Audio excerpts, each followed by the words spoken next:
Cocoa kids tool. Lakhanpur गांव में एक किसान रहता था। उसके साथ उसका बेटा भी रहता था जिसका नाम सोनू था। वह पढ़ाई लिखाई में बिल्कुल भी अच्छा नहीं था और अपना स्कूल का होमवर्क भी नहीं किया करता था, लेकिन उसे भगवान की तरफ बहुत लगाव था। वह रोज भगवान को एक लड्डू चढ़ाता और हमेशा प्रार्थना करता। भगवान जी, अपनी कृपा हमेशा मुझ पर बनाए रखना। मैं पढ़ाई लिखाई में बिल्कुल भी अच्छा नहीं हूँ। भगवान जी, कुछ ऐसा चमत्कार करिए कि मैं सबसे अच्छा हो जाऊँ।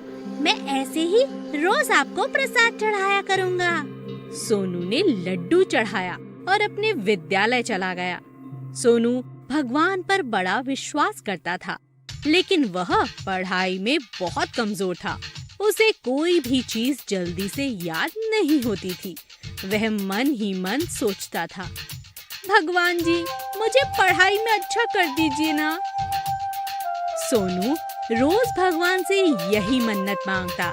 एक दिन वह मंदिर दोबारा प्रसाद चढ़ाने गया और वह भगवान से प्रार्थना करने लगा। तभी एक पेंसिल उसके पास आ गिरी। सोनू ने आंखें खोली और कहा, अरे, ये पेंसिल किसकी है? कहाँ से आई?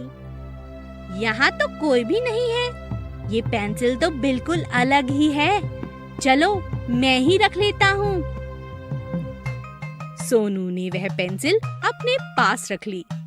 जब वह घर गया तो उसने अपनी पुस्तक निकाली और उसी पेंसिल से काम करने लगा और अचानक वह पेंसिल चमकने लगी और खुद चलने लगी और सोनू का सारा काम हो गया। सोनू हैरान होकर बोला, अरे, यह क्या? इस पेंसिल ने तो मेरा सारा काम कर दिया। लगता है ये जादुई पेंसिल है। सोनू ने दूसरी पुस्तक काम करने के लिए निकाली तो पेंसिल खुद ही पुस्तक पर चलने लगी और वह काम भी पूरा हो गया। अब उसे यकीन हो गया कि ये जादुई पेंसिल है। वह खुश होकर खुद से कहने लगा, धन्यवाद भगवान जी, यह जादुई पेंसिल आपने मुझे दी है। अगले दिन जब वह स्कूल गया तो मास्टर जी ने सोनू से बोला, सोनू, अपनी सारी पुस्तकें दिखाओ। तुमने होमवर्क किया या नहीं? जी मास्टर जी, अभी दिखाता हूँ। मास्टर जी ने जब सोनू का नाम देखा तो वह भी हैरान हो गए। उन्हें कुछ गड़बड़ लगी। उन्होंने सोनू से सवाल किया, तो बताओ सोनू, हमारे राष्ट्रीय पक्षी का नाम क्या है? तब सोनू कंफ्यूज हो गया और कहने लगा, मुझे याद नहीं। मास्टर जी ने जोर से डांट लगाई। सारे बच्चों के बीच सोनू की आंखें नम हो गईं और उसे अपनी भूल का एहसास हुआ। भगवान के मंदिर में सोनू ने हाथ जोड़कर भगवान से माफी मांगी। वो समझ गया कि भगवान उसे क्या सिखाना चाहते थे। उसने जादुई पेंसिल ये कहकर लौटा दी, भगवान, ये पेंसिल सिर्फ लिखने का काम करेगी।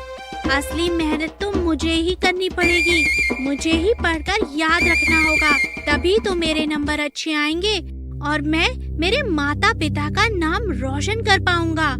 फिर क्या था, वो मन लगाकर पढ़ने लगा और अपना होमवर्क भी पूरी मेहनत और लगन से करता। इसी लगन और मेहनत से वो क्लास में फर्स्ट आने लगा। उसके माता पिता को बहुत गर्व हुआ। उसके पिता ने सर पर हाथ रखकर शाबाशी दी। सच्ची मेहनत और लगन से इंसान जिंदगी में कुछ भी हासिल कर सकता है।